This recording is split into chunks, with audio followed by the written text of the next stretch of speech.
प्यारे प्रदेशवासियों, हिमाचल प्रदेश के 55वें पूर्ण राज्यत्व दिवस के शुभ अवसर पर आप सभी को हार्दिक शुभकामनाएं देता हूं। 25 जनवरी 1971 को तत्कालीन प्रधानमंत्री श्रीमती इंदिरा गांधी जी ने शिमला के ऐतिहासिक रिज से हिमाचल को पूर्ण राज्य का दर्जा प्रदान किया, जिसके बाद यह भारत का 18वां राज्य बना।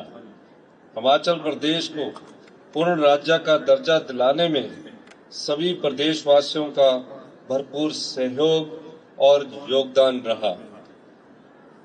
नाम मात्र संसाधनों के साथ अपनी विकास यात्रा को शुरू करने वाला यह पहाड़ी राज्य आज जिस मुकाम पर पहुंचा है, इसमें हिमाचल निर्माता और प्रथम मुख्यमंत्री डॉक्टर यशवंत सिंह परमार का योगदान हमेशा गौरव और सम्मान के साथ याद किया जाएगा। आज के इस शुभ अवसर पर मैं सभी के प्रयासों से प्रेरित होकर हिमाचल को नई ऊंचाइयों पर ले जाने का अपनी सरकार का संकल्प दोहराता हूं। मेरी सरकार के लिए सत्ता सुख का नहीं बल्कि सेवा का साधन है।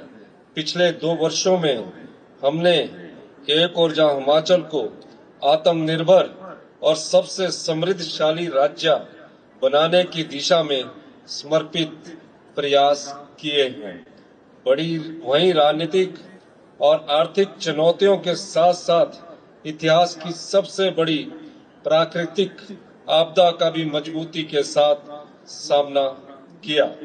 पिछली सरकार हिमाचल प्रदेश पर 75,000 करोड़ से अधिक का कर्ज तथा कर्मचारियों की देनदारियों के रूप में लगभग 10,000 करोड़ रुपए का आर्थिक बोझ विरासत में छोड़ गई है।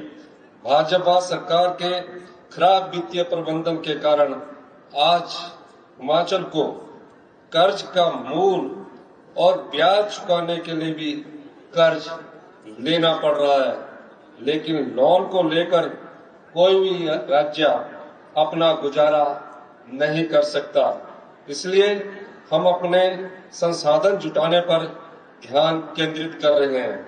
अगला वित्तीय वर्ष प्रदेश की अर्थव्यवस्था के लिए चुनौतियों भरा है, लेकिन प्रदेश की जनता के सहयोग और देवी देवताओं के आशीर्वाद से हमारी सरकार पूर्व की तरह इस चुनौती का भी मजबूती के साथ सामना करेगी।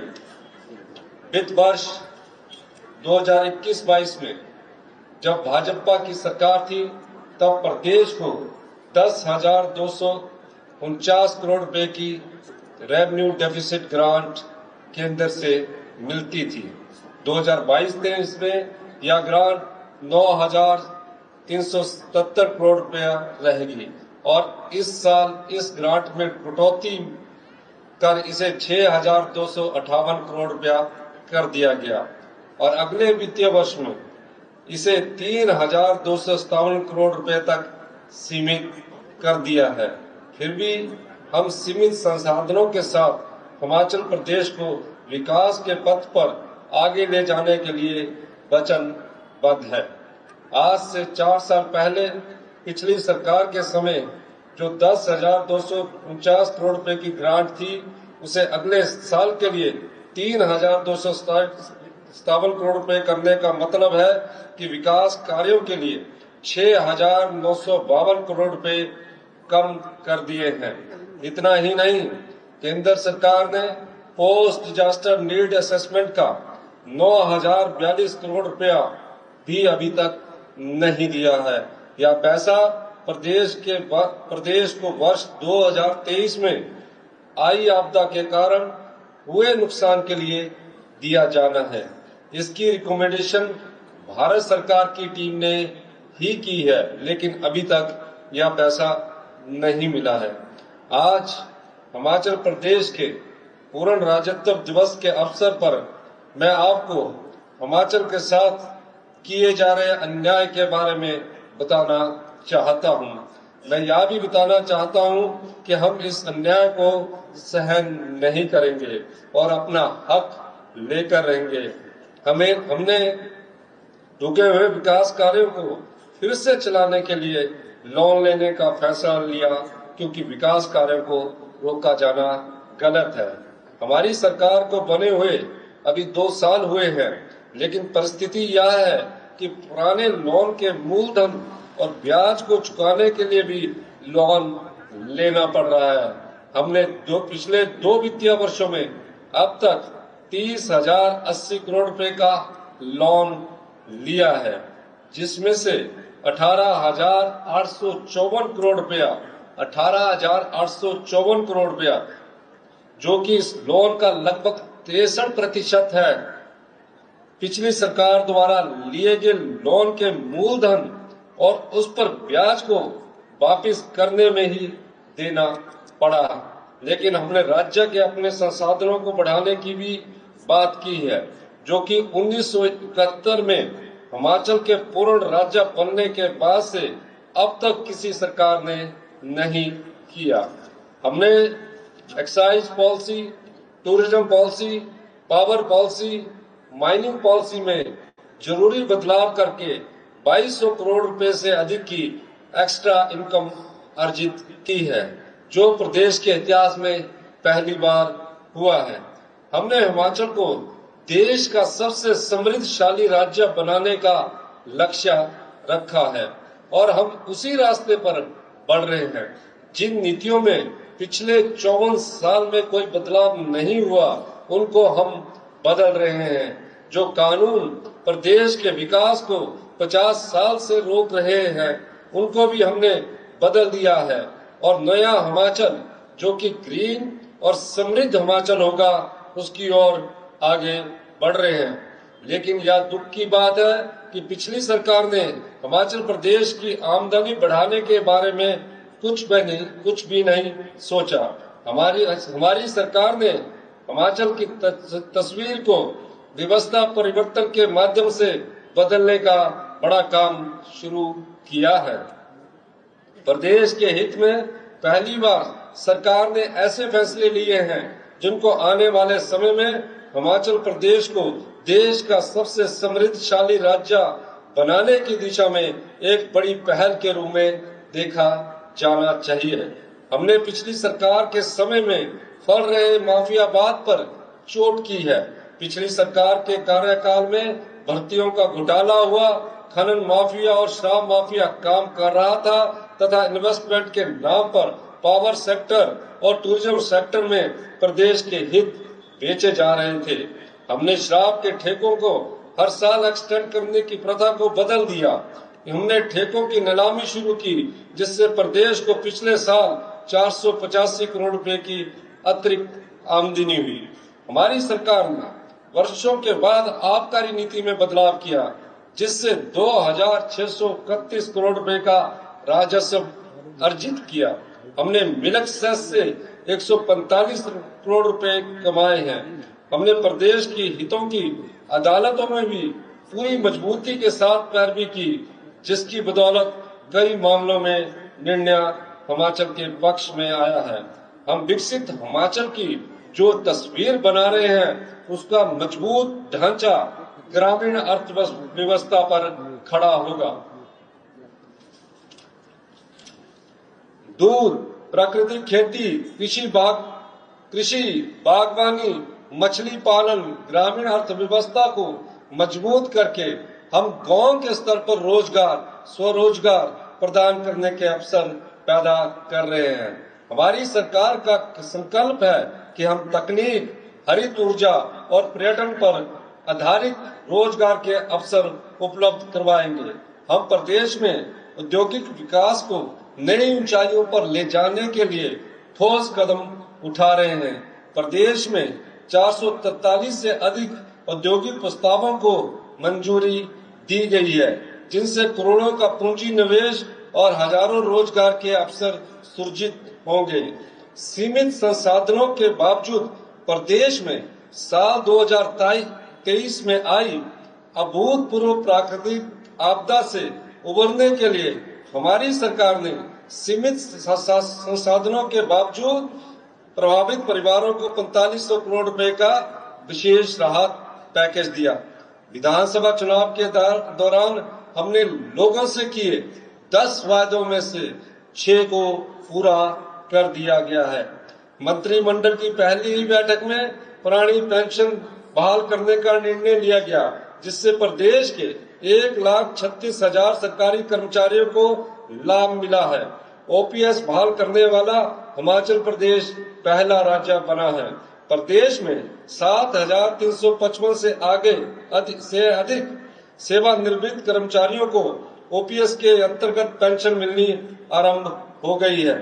महिला स्वाभिमान के साथ जीवन यापन कर सके, इसके लिए हमारी सरकार ने इंदिरा गांधी प्यारी बहना सुख सम्मान निधि योजना आरंभ की है। चरणबद्ध तरीके से पात्र महिलाओं को 1500 रुपए की सम्मान राशि प्रदान की जा रही है। शिक्षा के क्षेत्र में सुधार के लिए हमारी सरकार ने विशेष पहल की है। हमने सभी स्कूलों में पहली कक्षा से इंग्लिश मीडियम शुरू करने की गारंटी को भी पूरा किया है। सभी 68 विधानसभा क्षेत्रों में अत्याधुनिक तकनीक व उपकरणों से युक्त Rajiv Gandhi day boarding school स्थापित किए जा रहे हैं। डॉक्टर वाईएस परमार विद्यार्थी ऋण योजना के अंतर्गत देश विदेश में शिक्षा के लिए विद्यार्थियों को 1% ब्याज पर ऋण दिया जा रहा है। हमने युवाओं के लिए 680 करोड़ रुपए की राजीव गांधी स्वरोजगार स्टार्टअप योजना शुरू की है, जिससे ई टैक्सी खरीदने के लिए 50% अनुदान दिया जा रहा है। इस योजना के तहत 30 नई ई टैक्सी सरकारी विभागों के साथ अटैच की जा चुकी है। अब तक 39 ई टैक्सी की खरीद के लिए 2 करोड़ 69 लाख रुपए की सब्सिडी जारी की गई है। सरकारी कार्यालयों में 5 वर्षों के लिए लीज पर ई टैक्सी का संचालन किया जाएगा। पहले चरण में लगभग 200 युवाओं को ई टैक्सी प्रदान करने का लक्ष्य रखा गया है। प्राकृतिक खेती से उगाए गए गेहूं को 40 रुपए और मक्की को 30 रुपए प्रति किलोग्राम के न्यूनतम समर्थन मूल्य पर खरीदा जा रहा है। प्राकृतिक खेती को बढ़ावा देने के उद्देश्य से प्राकृतिक रूप से उत्पादित मक्की से तैयार हिम मक्की आटा लॉन्च किया गया है। पशुपालकों की आय में वृद्धि करने के लिए हमने गाय के दूध पर न्यूनतम समर्थन मूल्य 32 रुपए से बढ़ाकर 45 रुपए प्रति लीटर किया है। इसी प्रकार भैंस के दूध को 47 रुपए से बढ़ाकर 55 रुपए प्रति लीटर किया गया है। हिमाचल प्रदेश गेहूं, मक्की और दूध की खरीद पर न्यूनतम समर्थन मूल्य प्रदान करने वाला देश का पहला और एकमात्र राज्य है। कांग्रेस के प्रतिज्ञा पत्र की 6ठी गारंटी पूरा करने तथा लघु किसानों और पशुपालकों को लाभ प्रदान करने के लिए 300 रुपया प्रति क्विंटल की दर से जैविक खाद और वर्मी कंपोस्ट खरीदने की योजना शुरू की गई है।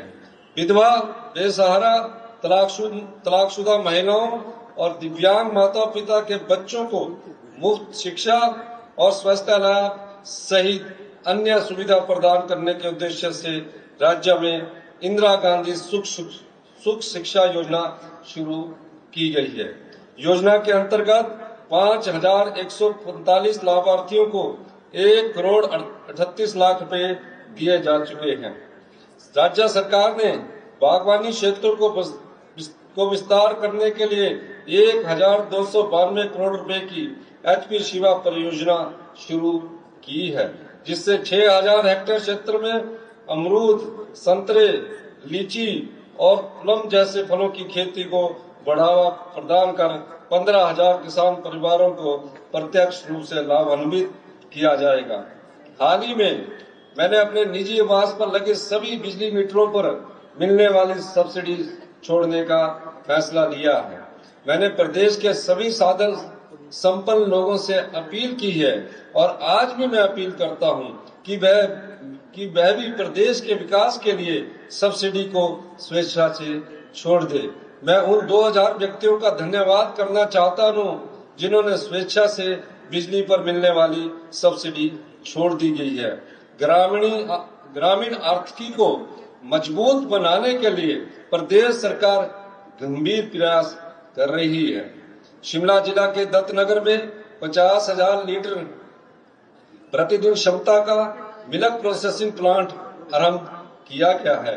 कांगड़ा जिले के ढकवार में 1.5 लाख से 3 लाख लीटर प्रतिदिन क्षमता का ऑटोमेटेड मिल्क प्रोसेसिंग प्लांट और मिल्क प्रोडक्ट प्रोसेसिंग प्लांट स्थापित किया जा रहा है।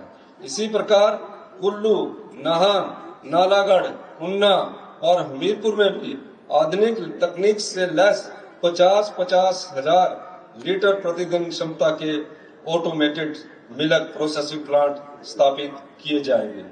बागवानों की आय में वृद्धि के लिए उनकी मांग पर बागवानी उत्पादकों की पैकिंग के लिए यूनिवर्सल कार्टन की सुविधा प्रदान की गई है।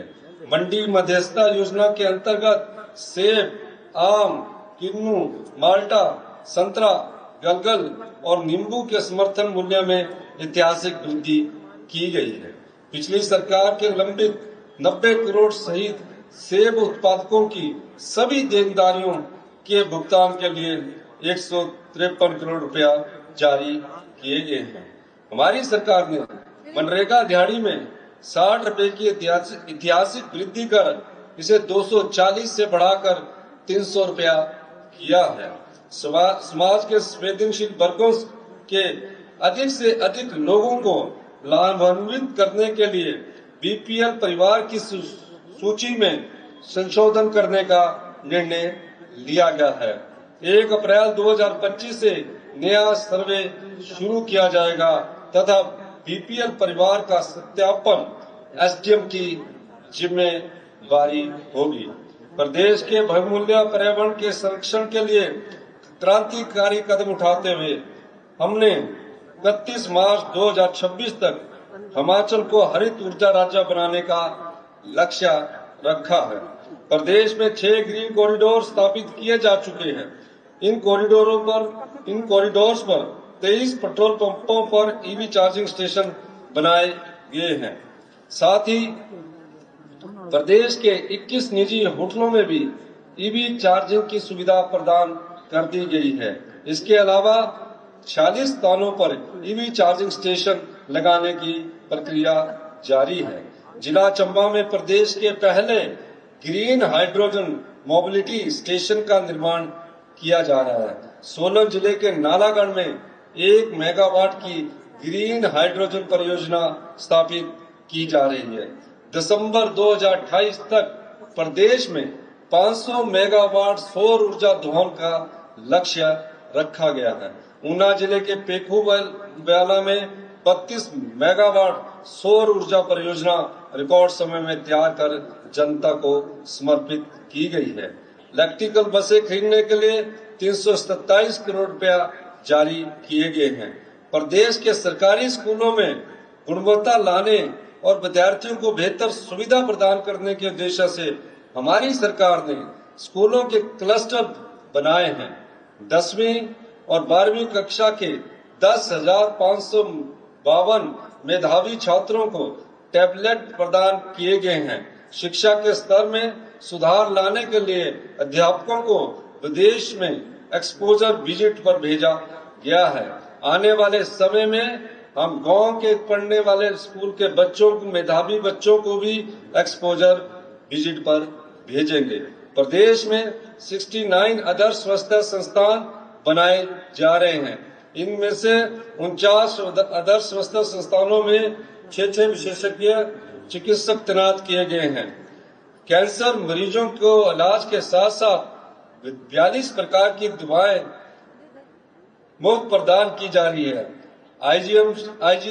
आईजीएमसी शिमला में नए कैंसर हॉस्पिटल भवन और ट्रॉमा सेंटर का लोकार्पण किया गया है।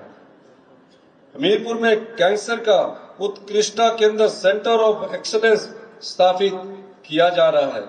चंबा और हमीरपुर मेडिकल कॉलेज के लिए 200 करोड़ रुपया जारी किए गए हैं। 2 महीने के भीतर आईजीएमसी शिमला में पैट स्कैन मशीन स्थापित की जाएगी। हमारी सरकार हिमाचल को जल पर्यटन के एक अग्रणी केंद्र के रूप में विकसित कर रही है।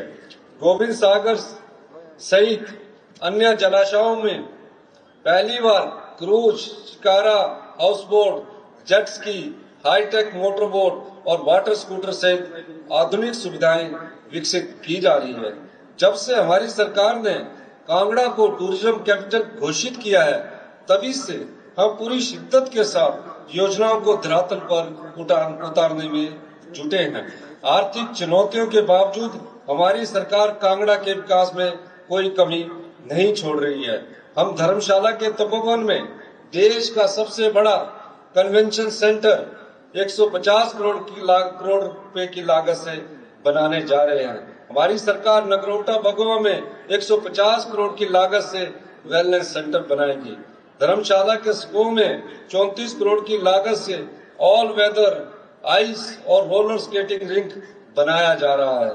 हमारी सरकार एडीबी के सहयोग से पालमपुर के सौंदर्यीकरण पर 78 करोड़ रुपया खर्च करने जा रही है। हमारी सरकार रक्कड़ व पालमपुर में हेलीपोर्ट बनाए जाएंगे। पर्यटन को बढ़ावा देने के लिए देरा के बनखंडी में 600 करोड़ रुपए की लागत से अंतर्राष्ट्रीय स्तर का जूलॉजिकल पार्क चरणबद्ध तरीके से बनाया जा रहा है। हमारी सरकार कांगड़ा एयरपोर्ट के एक्सपेंशन पर 3500 करोड़ रुपया खर्च करने जा रही है, जिसके लिए भूमि अधिग्रहण किया जा रहा है। अब तक भूमि मालिकों को 355 करोड़ रुपया वितरित किए जा चुके हैं। स्वदेश दर्शन योजना के तहत नगरोटा सूर्या में हेलीपोर्ट और टेंट सिटी प्रस्तावित है। देरा में वर्ल्ड क्लास वेलनेस सेंटर बनाने का प्रस्ताव विचाराधीन है। यही नहीं, हमारी सरकार प्रदेश की राजधानी शिमला में 1600 करोड़ रुपए की लागत से दुनिया का दूसरा सबसे बड़ा रोपवे बनाने जा रही है। शिमला में world class ice and roller skating rink के साथ साथ वेलनेस सेंटर भी बनाए जाएंगे। पर्यटन से जुड़े इन सभी प्रोजेक्ट्स का निर्माण कार्य अगले 2 वर्ष में पूरा कर लिया जाएगा। प्रदेश में 16 हेलीपोर्ट का निर्माण कार्य प्रगति पर है। हम रोपवे के निर्माण से पर्यटन उद्योग को बढ़ावा दे रहे हैं। हमने सड़कों और पुलों के निर्माण में तेजी लाई है। पिछले 2 साल में 1377 किलोमीटर लंबी सड़कों और 116 पुलों का निर्माण किया गया है। देश की आजादी के बाद पहली बार बड़ा बंगाल जैसे अति दुर्गम क्षेत्र को सड़क सुविधा से जोड़ने और शिमला के डोडरा क्वार तक पक्की सड़क पहुंचाने की पहल की गई है, जिससे ये क्षेत्र भी विकास की मुख्य धारा से जुड़ जाएंगे। अनाथ बच्चों, बेसहारा महिलाओं और वृद्ध जनों को सहारा देने के लिए मुख्यमंत्री सुख आश्रय योजना शुरू की गई है तथा 6000 बच्चों को चिल्ड्रन ऑफ द स्टेट के रूप में अपनाया गया है। हिमाचल प्रदेश अनाथ बच्चों और बेसहारा वर्गों को सहारा देने के लिए कानून बनाने वाला देश का पहला राज्य बना। हाल ही में प्रदेश सरकार ने 23 चिल्ड्रन ऑफ द स्टेट को चंडीगढ़, दिल्ली और गोवा के भ्रमण पर भेजा, जिसके लिए उन्हें हवाई यात्रा की सुविधा प्रदान करने के साथ साथ हिमाचल भवन और 3 स्टार होटल में ठहराया गया। इसके अलावा बिलासपुर जिला से भी 17 बच्चों को अटारी, बाघा बॉर्डर, अमृतसर और कपूरथला भ्रमण के लिए भेजा गया। वर्तमान में हम 8,18,000 लोगों को सामाजिक सुरक्षा पेंशन दी जा रही है। हमने पिछले 2 वर्षों में पेंशन के 76,000 से अधिक मामले स्वीकृत किए हैं। हमारी सरकार ने 2 वर्ष के कार्यकाल में 42,000 से अधिक युवाओं को नौकरियों के अवसर प्रदान किए हैं, जबकि पूर्व भाजपा सरकार अपने 5 वर्ष के कार्यकाल में 20,000 नौकरियां ही दे पाई। हमारी सरकार ने 2 वर्षों में सरकारी क्षेत्र में 12,500 से अधिक पोस्ट भर दी है तथा बाकी पोस्ट को भरने का काम चल रहा है। अब तक एलिमेंट्री एजुकेशन डिपार्टमेंट में 3,202 पद भरे जा चुके हैं और वर्ष 2025 में ही लगभग 8,000 पोस्ट और भरी जाएगी, जिसमें 2,096 टीजीटी, शास्त्री और जेबीटी के पद शामिल हैं। इसके अलावा 245 पद दिव्यांगों के शिक्षा के लिए स्पेशल एजुकेटर के तौर पर और 6,297 पद एनटीटी शिक्षकों के शामिल है। हायर एजुकेशन में भी 1,097 पोस्ट भरी गई है और 1,337 कर्मचारियों को रेगुलर किया गया है। 769 कंप्यूटर टीचर्स की पोस्ट और एसएमसी में लगे टीचर्स की पोस्ट को लिमिटेड डायरेक्ट रिक्रूटमेंट के माध्यम से भरा जा रहा है। इसके लिए रूल्स में बदलाव किया जा रहा है। पुलिस विभाग में 1088 कांस्टेबल्स की पोस्ट भरने की प्रक्रिया शुरू कर दी गई है। 261 वन मित्रों की भर्ती के परिणाम घोषित कर दिए गए हैं, जबकि जल शक्ति विभाग में कुल 3,000 पद भरे गए हैं। मेडिकल एजुकेशन डिपार्टमेंट में 909 भर्तियां की गई है, जबकि 270 पदों को भरने का काम चल रहा है। इसके अलावा 530 पोस्ट आउटसोर्स पर भरी गई है और 942 पोस्ट आउटसोर्स पर भरने का प्रोसेस जारी है। महिला एवं बाल विकास विभाग में 779, राज्य बिजली बोर्ड में 692, पशुपालन विभाग में 248, तकनीकी शिक्षा विभाग में 173, युवा सेवा एवं खेल विभाग में 172 पद भरे गए हैं। विभिन्न विभागों में जो भर्तियां पिछली सरकार के घोटालों के कारण लटकी पड़ी थी, उनकी जांच करके 2,273 पोस्ट को क्लियर करके भरा जा चुका है। इसके अतिरिक्त आज मैं आपको बताना चाहता हूं, सरकारी क्षेत्र में विभिन्न श्रेणियों के 25,000 नए पद भरने की प्रक्रिया भी आरंभ की जाएगी, जिसमें सभी प्रकार के योग्यता वाले बेरोजगार युवाओं को प्रदेश की सेवा करने का मौका मिलेगा। सरकारी क्षेत्र में रोजगार प्रदान करने की एक सीमा होती है। इसके बावजूद हम अपने शिक्षित युवाओं को ज्यादा से ज्यादा सरकारी नौकरियां प्रदान करने का प्रयास कर रहे हैं। इसके अलावा निजी क्षेत्र में भी 25,516 भर्तियां की गई। हमने जो भर्तियां की है उनका सबका ब्यौरा विधानसभा में भी दिया गया है। साथ ही पहली बार लेबर एंड एम्प्लॉयमेंट डिपार्टमेंट को विदेश में भी युवाओं के लिए रोजगार के अवसर तलाशने का जिम्मा दिया गया है, जिसके तहत अब तक कई युवाओं को विदेश में नौकरी प्रदान की जा चुकी है। कर्मचारियों और पेंशनरों को महंगाई भत्ते की 3 किश्तों में 11% का डीए का भुगतान किया गया है। प्रदेश के पुलिस कर्मचारियों की डाइट मनी को भी 210 से बढ़ाकर 1,000 रुपया किया गया है। आम आदमी को भूमि से जुड़े अपने लंबित मामलों की सुनवाई के लिए वर्षों तक सरकारी कार्यालयों के चक्कर काटने पड़ते थे। इससे उनके धन और समय दोनों की ही बर्बादी हो रही थी। ऐसे लाखों लोगों को राहत प्रदान करने के लिए हमने प्रदेश के इतिहास में पहली बार तहसील और उप तहसील स्तर पर विशेष राजस्व अदालतों का आयोजन किया है। अक्टूबर 2023 से अब तक 2,09,334 इंतकाल, 11,416 तकसीम, 17,548 निशानदेही और 4,504 दुरुस्ती के मामलों का निपटारा किया गया है।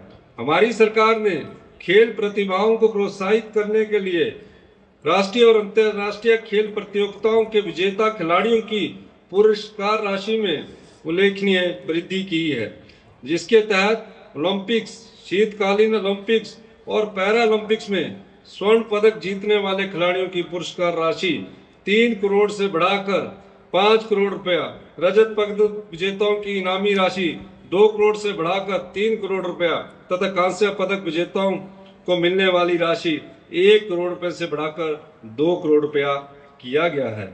इसी प्रकार एशियाई खेलों और राष्ट्रमंडल खेलों में मिलने वाली प्रोत्साहन राशि में भी ऐतिहासिक बढ़ोतरी की गई है।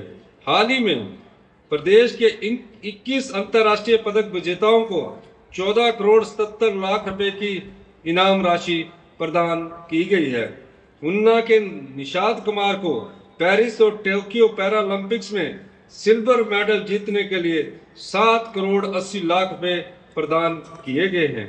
प्रदेश के युवाओं को नशे से दूर रखने और उन्हें खेलों के लिए प्रोत्साहित करने के लिए राज्य सरकार विशेष प्रयास कर रही है।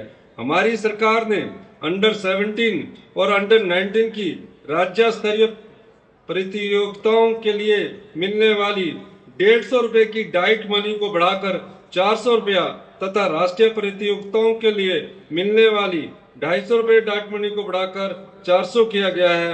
वहीं खेल छात्रावास में रहने वाले खिलाड़ियों को पहले 150 रुपए डाइट मनी मिलती थी, जिसे बढ़ाकर अब पुनः 400 बढ़ा दिया गया है। इसके अलावा राज्य से बाहर खेल प्रतियोगिताओं में भाग लेने वाले खिलाड़ियों को 200 किलोमीटर की दूरी तक AC 3 टायर किराया और 200 किलोमीटर से अधिक दूरी पर जाने वाले खिलाड़ियों को इकोनॉमी क्लास का हवाई किराया दिया जा रहा है। प्रदेश के दूर दराज इलाकों में रहने वाले लोगों को अपने छोटे छोटे काम करवाने के लिए जिला मुख्यालय या राज्य सचिवालय आने की जरूरत ना पड़े और उसके धन व समय की बचत हो। इस सोच के साथ हमने सरकार गांव के द्वार कार्यक्रम की शुरुआत की है।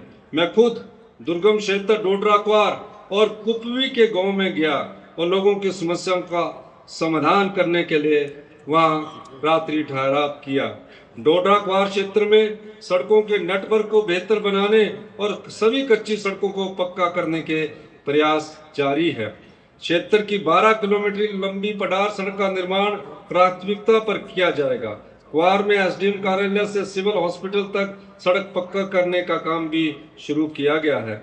लोगों की सुविधा के लिए क्वार में SDM, तहसीलदार और सिविल हॉस्पिटल भवन का नया भवन भी तैयार किया जाएगा।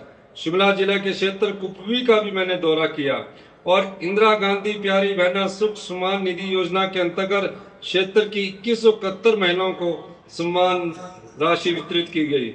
मेरे मंत्रिमंडल के सहयोगी भी इस कार्यक्रम का हिस्सा बन रहे हैं ताकि अधिकारियों की मौजूदगी में लोगों की समस्याओं का तेजी से समाधान हो और दुर्गम क्षेत्रों के विकास को नए आयाम दिए जा सके। मैं आपको विश्वास दिलाता हूं कि प्रदेश के विकास और जन कल्याण के हमारे संकल्प में हर बाधा को पार किया जाएगा। हमारी सरकार हिमाचल को, प्रदेश को आत्मनिर्भर और सबसे समृद्धशाली राज्य बनाने के लिए लगातार प्रयास कर रही है। मुझे पूरा भरोसा है इस संकल्प को पूरा करने में आप सभी प्रदेशवासियों का भरपूर सहयोग आने वाले वर्षों में भी मिलता रहेगा।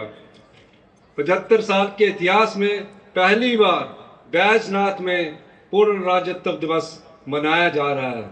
इस अवसर पर मैं बैजनाथ के लिए कुछ घोषणाएं करना चाहता हूं। मैं चढ़ियार सब तहसील को तहसील का दर्जा देने की घोषणा करता हूं। चढ़ियार में लोक निर्माण विभाग का नया उपमंडल खोला जाएगा। मैं घोषणा करता हूं कि यहाँ भी डिजिटल लाइब्रेरी बनाई जाएगी। ततवाणी में गर्म पानी के स्रोत को पर्यटन की दृष्टि से विकसित करने के लिए एक विस्तृत योजना तैयार की जाएगी। पपरोला बैजनाथ के लिए बाईपास रोड टाशी जोंक से अभाई नाग मोड़ तक बिनवा नदी पर संसाली बटवाली पर पुल का निर्माण किया जाएगा। खीर गंगा घाट, जिससे मिनी हरिद्वार कहा जाता है, को विकसित किया जाएगा।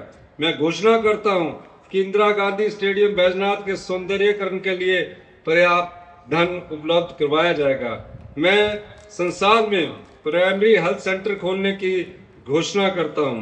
बैजनाथ की ग्राम पंचायत महलपट्टी में Rajiv Gandhi day boarding school खोला जाएगा। राजकीय महाविद्यालय बैजनाथ में MA पॉलिटिकल साइंस और MS सोशियोलॉजी शुरू की जाएगी। मैं पुलिस चौकी मुल्तान के तहत आने वाली 8 पंचायतों को पुलिस थाना भीड़ में मिलाने की भी घोषणा करता हूं। प्रदेश में बहुत बड़ी संख्या में भेड़ बकरी पालक अपना जीवन यापन पशुपालन से करते हैं। हमारी सरकार गौमांतु पशुपालकों के हितों को सुरक्षित करने जा रही है। मैं उनके चारागाहों को विकसित करने की घोषणा करता हूं। हम उनके अधिकारों को फॉरेस्ट राइट एक्ट के तहत सुरक्षित करेंगे और उनके परंपरागत रास्तों में विकास गतिविधियों के कारण आए बदलाव में जो समस्या पैदा हुई है उनका हल किया जाएगा। भेड़ बकरी पालन को इको फ्रेंडली तरीके से विकसित किया जाएगा। साथ ही बुल फेडरेशन और बुल बोर्ड को मजबूत किया जाएगा। मैं एक बार फिर आप सभी का हमारी सरकार को अपार समर्थन, सहयोग और स्नेह देने के लिए आभार व्यक्त करता हूं। मैं आप सभी को विश्वास दिलाता हूं कि हिमाचल प्रदेश तथा हिमाचल के प्रत्येक नागरिक की उन्नति, विकास और कल्याण के लिए हम संपूर्ण निष्ठा से काम करते रहेंगे। एक बार पुनः आप सभी को पूर्ण राज्यत्व दिवस की हार्दिक बधाई। जय हिंद, जय हिमाचल।